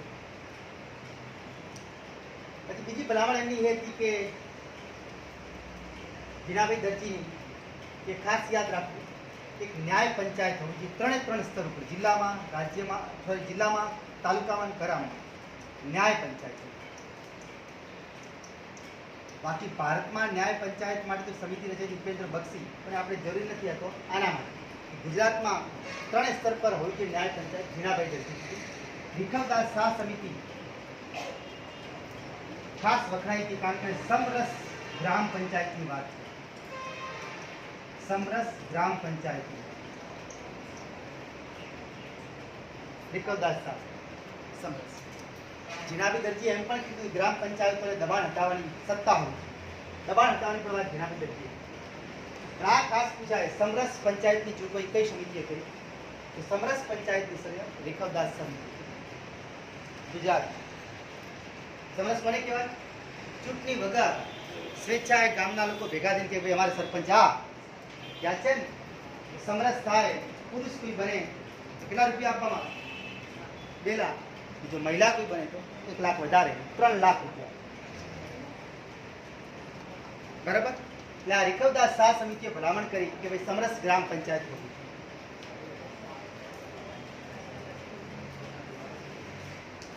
થોડા ગુજરાતી બહાર જઈને કેન્દ્ર તરફ પ્રયાણ કરી આ તો બધી આપણે જોગવાઈ તો કરી પણ કઈ રીતે ચૂંટણી કરાવી કોણ ચૂંટણી કરશે સરપંચને પગાર આપવો કે ના આપવો કે શું કરવું કોઈ બંધારણીય દરજ્જો ખરો તો આવી વાત તો કોઈ આવી જ નહીં પછી ફરી પાછા કેન્દ્ર તરફ પ્રયાણ કર્યું તો હવે આપણે કીધું કે 1960ના દશકાથી શરૂઆત થઈ ગુજરાત 8મા ક્રમનું રાજ્ય પણ બન્યું બીજા બધા રાજ્યો આપોઆપ પ્રયાણ કરતા હતા રેડી आता रिवाज ने कीधुं આપણે ટેસ્ટ જે લેવાના છો તો અમુક ડેટા એમાં આપણે પૂછશો કે અમુક વસ્તુ ધારો કે ના આવે અને ટાઈમ ઓછો દ્વારા મોઢા બગડે છે તો અમુક વસ્તુ મારે બાકાત કરવી પડશે કે ટેસ્ટમાં પ્રયોગ કરવો પડશે બરાબર એ રીતે આપણે પ્રયોગ કરશું બીજો વાત તો હવે જો આપણે વાત કરીએ તો 1975 ઇન્દિરા ગાંધીની સરકાર, ફખરુદ્દીન અલી અહેમદ ભારતના રાષ્ટ્રપતિ છે. 1975 ઇન્દિરા ગાંધીના મગજમાં પહેલી વખત વિચાર આવ્યો કે પંચાયતોને, જે ગામની પંચાયત, જિલ્લા પંચાયત, તાલુકા પંચાયત સપનો પ્રયોગ નહોતો કર્યો, પણ એમના મગજમાં આવ્યું કે 20 મુદ્દા અમલીકરણનો કાર્યક્રમ હોય. ઘણીવાર પૂછાયેલું છે કે 20 મુદ્દા અમલીકરણ શબ્દ કોણે લાવ્યો? તો ઇન્દિરા ગાંધીએ લાવ્યો. યાદ રાખો, 20 મુદ્દા અમલીકરણ.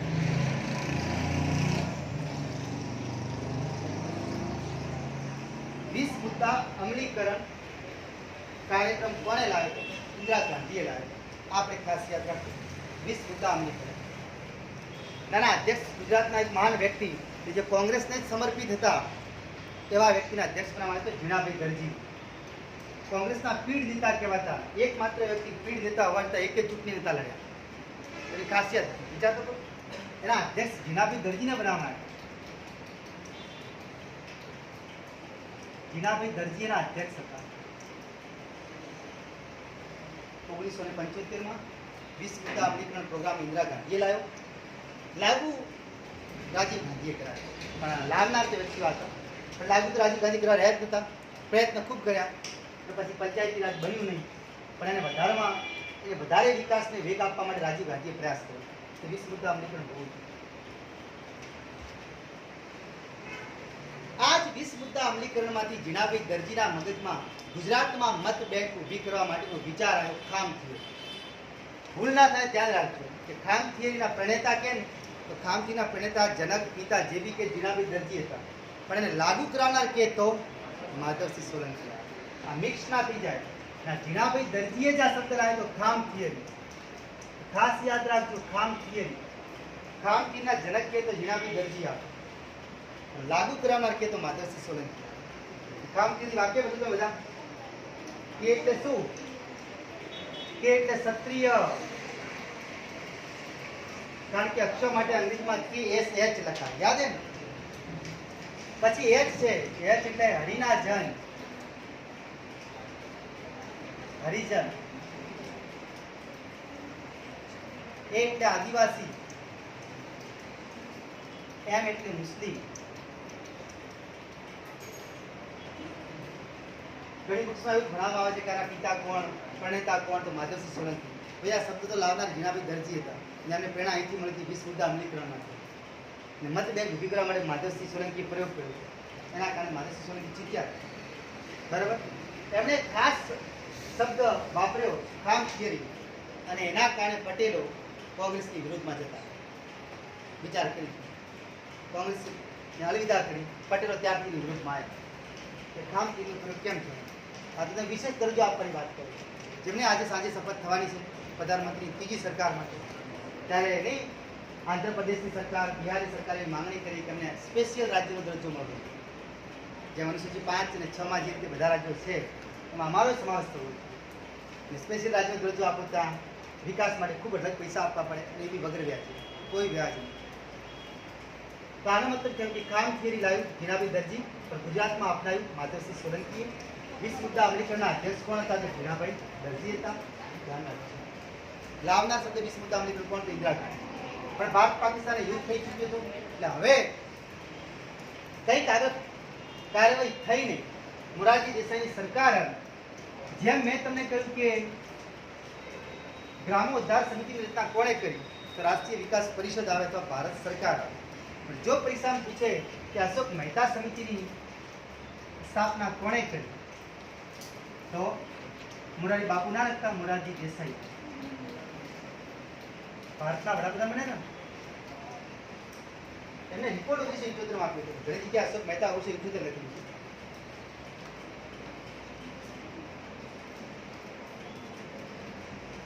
આ કેન્દ્રની વાત છે. ગુજરાતી તો લખાયેલી 3 સમિતિઓ ખાસ હતી, આ ધ્યાન રાખજો. બીજી ડાયાભાઈ હતી, પણ આપણી કોઈ જરૂર નહીં. ખાસ પરીક્ષા હશે આપણે પૂછાય. અશોક મહેતા સમિતિ આવી 1977 હવે એક યાદ રાખો કે અશોક મહેતા સમિતિ ભારતમાં દ્વિસ્તરીય પંચાયતી રાજની ભલામણ કરી. આ મેન મુદ્દો. દ્વિસ્તરીય પંચાયતી રાજ.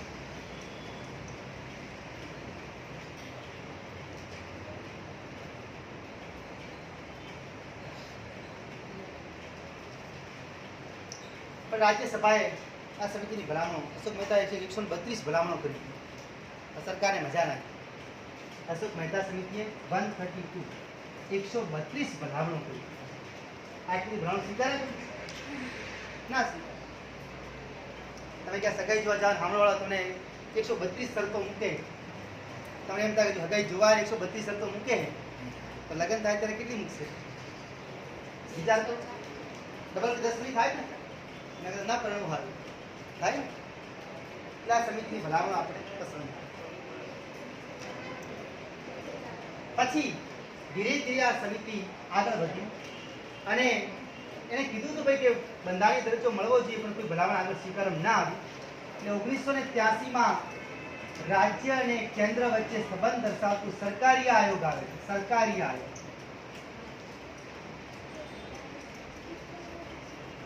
થોડું નહીં લખો, ચાલશે તો જોયા કરો, પછી આપણે ચર્ચા કરી પછી લખાવશું.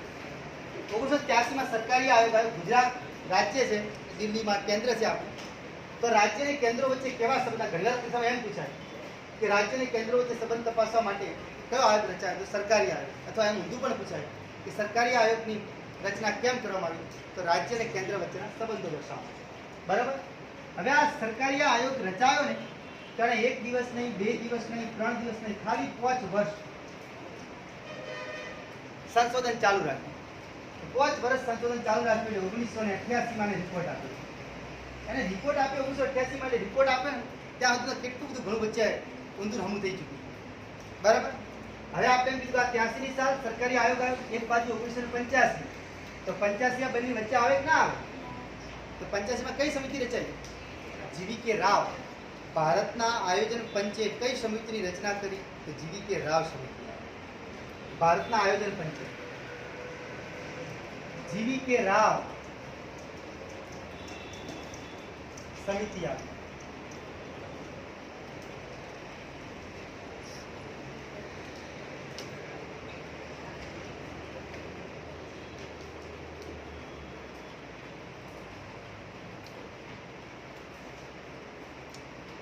રેડી? હવે 3 સમિતિ લાઈનસર લખીશ, ધ્યાન કરજો. એક 85 લખી છે, એક 84 આવશે, એક આવશે 1978. આ 3 સમિતિઓનો ઉલ્લેખ એક સારો હતો અને ત્રણે ક્રમ પ્રમાણે હતો. એટલા વિકાસની રૂપરેખા કેવી હોવી જોઈએ એના માટે 3 સમિતિઓ હતી. તો આ જીવી કે રાવ જી આવ્યો ને તો યાદ રાખવાનું કે એણે ગ્રામની ઉદ્ધારની વાત કરી હતી. ગ્રામ લેવલે વિકાસ થવો જોઈએ, આને ગ્રામની વાત કરી. 84માં રચાઈ હતી હનુમંતરાવ સમિતિ. હનુમંત 4 અક્ષર છે. તમે જોઈ શકો છો કે હનુમાનજી જે આમ બેઠા હોય છે ગદા લઈ. આમ આટલો તો વોકો માતો માણસ બેઠો હોય. હનુમાનજી એમ કે આવી રીતે ઊભા રહેવાનું શીખો કે અડધા બેઠા અડધા ઊભા એટલે 84 થઈ ગયું નથી. હનુમંતરાવ સમિતિ 1984. તમને પૂછે પરીક્ષામાં માર્ક્સ કેટલા આવે? ખાલી 7-8 માર્ક્સ લોકો હસવા લાગે, દાંત કાઢે. તો 78માં દંતેવાલા સમિતિ આવી. પરીક્ષામાં કેટલા માર્ક્સ આવે? તો ભાઈ 7 કે 8.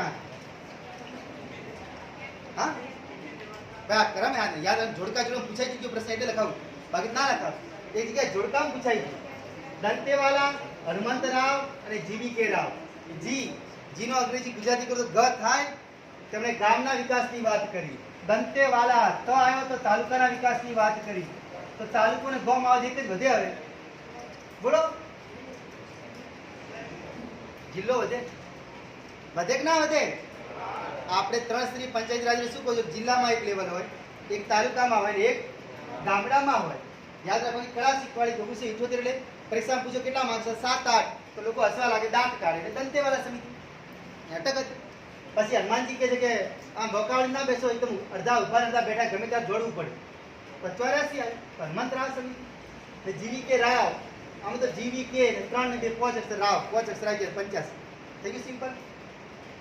તો જી એટલે ગામ થાય. ગામડાના વિકાસની ભલામણ કોને કરી? તો જીવી કે રાવ. હનુમંતરાવ સમિતિ કોની ભલામણ કરી? જિલ્લાના વિકાસની ભલામણ છે. દંતેવાલાએ તો આવ્યો એટલે તાલુકાની ભલામણ કરી. તાલુકામાં વિકાસ થવો છે. રેડી? આ યાદ રાખજો. હવે એક પ્રશ્ન એમ પૂછાય છે,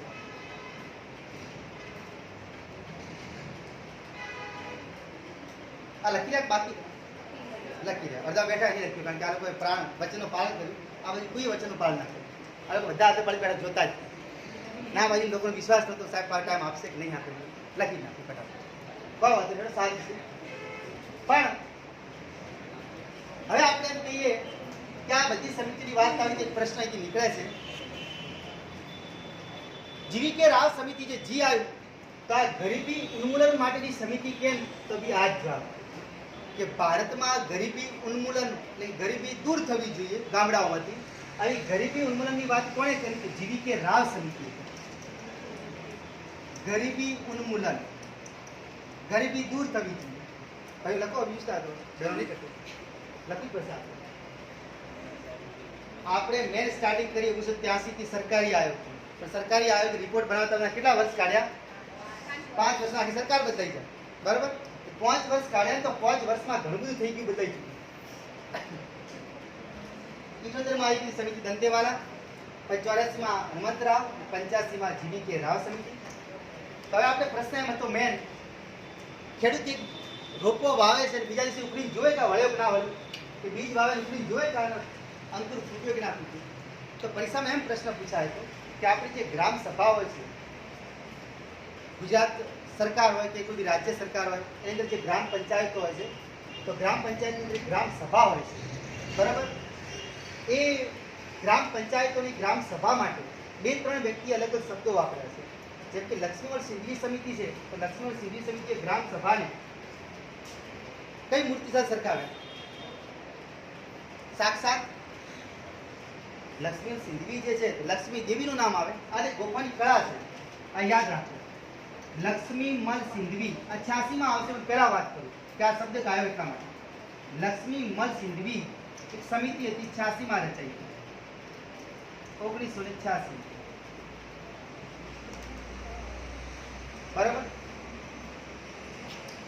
આ સમિતિએ ગ્રામ સભા માટે એક શબ્દ વાપર્યો કે ગ્રામ સભા એ લોકતંત્રની પ્રત્યક્ષ મૂર્તિ છે. લખવા જેવું point છે. લક્ષ્મીમલ સિંધવી સમિતિ 1986 માં આવી, એને ગ્રામ સભાને શું કીધું? લોકતંત્રની પ્રત્યક્ષ મૂર્તિ છે.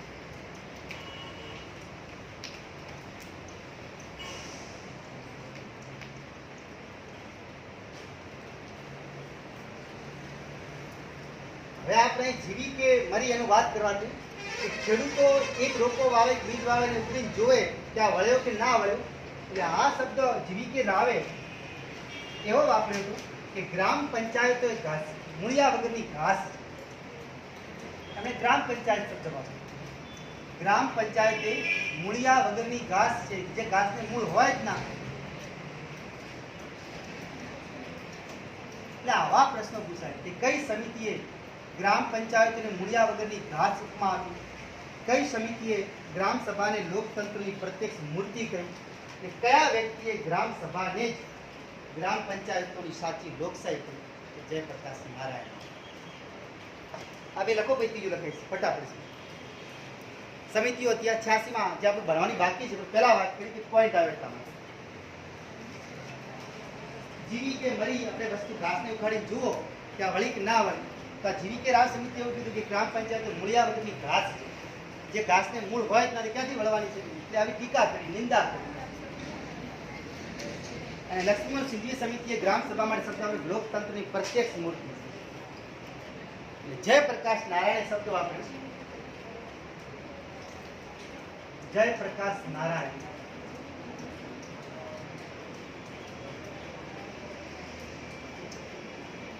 જયપ્રકાશ નારાયણે શબ્દ વાપર્યો કે ગ્રામ સભા જ ગ્રામ પંચાયતની સાચી લોકશાહી.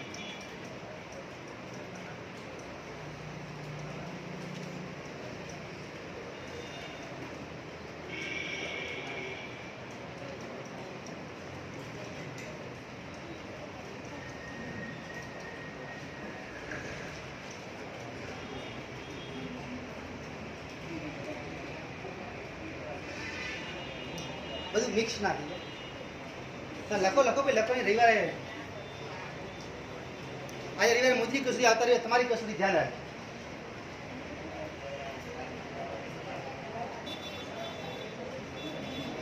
મૂળિયા વગરની ઘાસ કે તો કોણ? જીવીકે રાવ. લોકતંત્રની પ્રત્યક્ષ મૂર્તિ તો લક્ષ્મીમાની મૂર્તિઓ, આપણે લક્ષ્મીજીની પૂજા કરો છો તો મૂર્તિની પૂજા કરો તો લક્ષ્મીમાં સિદ્ધિ યાદ આવે તો જયપ્રકાશ નારાયણ સાચી લોકશાહીની વાત કરી. સૂરજ ઉગે તો જ પ્રકાશ નીકળે. તો ગ્રામ સભા ગ્રામ પંચાયતની સાચી લોકશાહી. રેડી? યાદ આવશે? તાલુકાના વિકાસની વાત કોણે કરી? તો દંતેવાળા. જિલ્લાના વિકાસની વાત કોણે કરી? હનુમંતરાવ. ગામના વિકાસની વાત કોણે કરી? જીવીકે રાવ. ગરીબી ઉન્મૂલન માટેની વાત કોણે કરી? જીવીકે રાવ સમિતિ. અને કોણે લોકતંત્રી પ્રત્યક્ષ મૂર્તિ ગ્રામ સભાને ઉપમા આપી? કઈ સાલમાં આવી હતી? 86. જો આપણે 83 થી 88 વચ્ચે રમી રહ્યા છે તો હવે આપણે આ જીવીકે રાવ સમિતિ પછી આ સમિતિ ભણવાની આવતી લક્ષ્મણ સિંધવી. આ સમિતિની રચના કોણે કરી?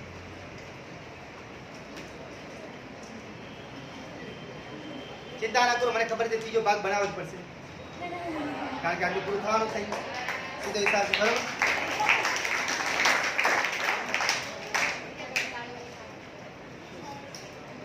આ જે બધા તાળીઓ પાડીને એ અહીંથી એક માર્કિંગ થાય છે, ભણવા માંગતા નથી. પરાણે બેઠા પરાણે.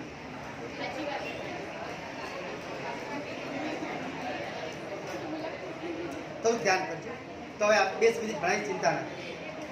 લક્ષ્મણ સિંધવી સમિતિની રચના રાજીવ ગાંધી સરકારે. લક્ષ્મીમલ સિંધવી સમિતિની રચના રાજીવ ગાંધી સરકારે.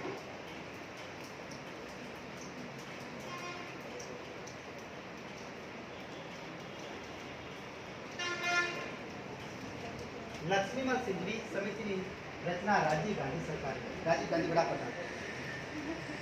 ઇન્દિરા ગાંધીની હત્યા થઈ ચૂકી હતી 84માં. રાજીવ ગાંધીની સીટમાં રાજીવ ગાંધી વડાપ્રધાન. લક્ષ્મીમલ સિંધવી સમિતિની રચના પાછળનો હેતુ એક જ હતો કે પંચાયતી રાજ વ્યવસ્થાને બંધારણીય દરજ્જો મળવો. આ યાદ રાખો. આની ભલામણ હતી પંચાયતી રાજને બંધારણીય દરજ્જો મળવો જોઈએ.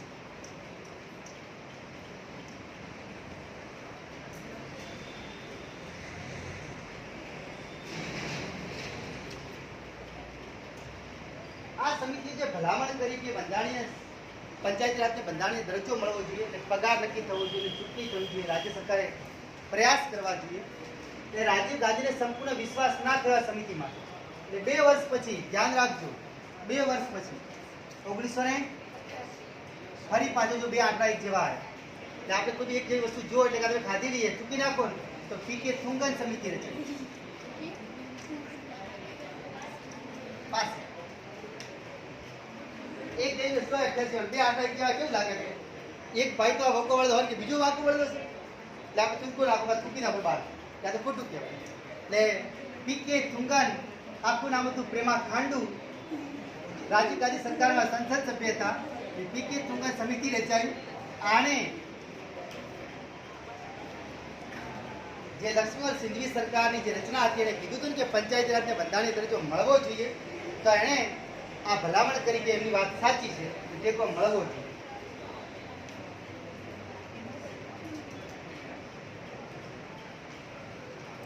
એણે સહમતિ આપી કે આ સહમતિ સાચી છે, પણ આપણે આગળના સ્ટેપમાં ચાલ્યા કે 83 થી 88માં શું રચાયું હતું? સરકારી આયોગ કોશિશ કર્યું 5 વર્ષમાં રાજ્યને કેન્દ્ર વચ્ચે કેવા સંબંધો છે એ સંબંધોની તપાસ માટે જે સરકારી આયોગ રચાયો હતો. હવે આગળ લક્ષ્મીમલ સિંધવી સમિતિની સહમતિ કોણે આપી, સહકાર કોણે આપ્યો સારી છે તો પીકે થુંગન સમિતિ આવે. અને કોણે એમ કીધું ખરાબ છે, ચોકડી કોણે મારી? તો સરકારી આયોગે. આ ધ્યાન રાખો.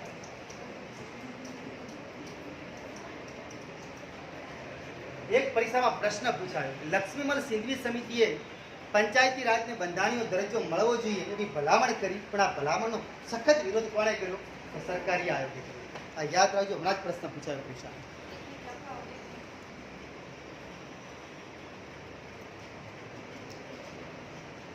માં રાજીવ ગાંધી સરકારે એક સમિતિ રચી લક્ષ્મીમલ સિંધવી, જેનો મુખ્ય ઉદ્દેશ્ય હતો કે પંચાયતી રાજને બંધારણીય દરજ્જો મળે. એટલે બંધારણમાં ઉલ્લેખ આવે.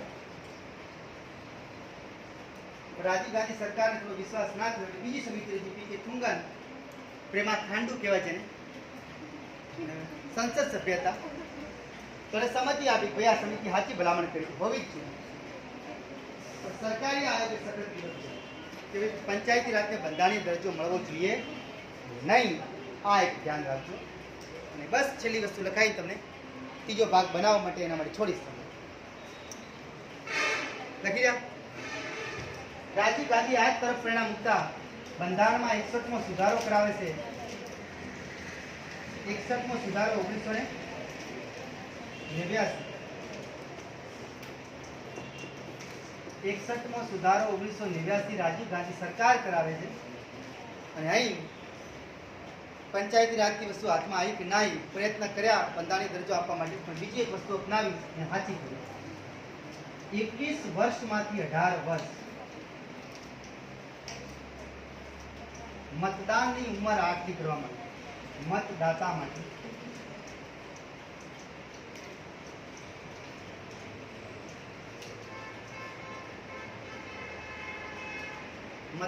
માટે મતદાનની ઉંમર 21 વર્ષથી ઘટાડી 18 વર્ષ કયા સુધારામાં કરવામાં આવ્યો? 61મો સુધારો તો 1989માં રાજીવ ગાંધી સરકારે કરાવ્યો. ધ્યાન રાખો. રેડી? તો આટલા સુધી આપણે રાખીશું.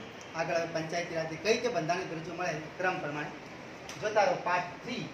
બરાબર.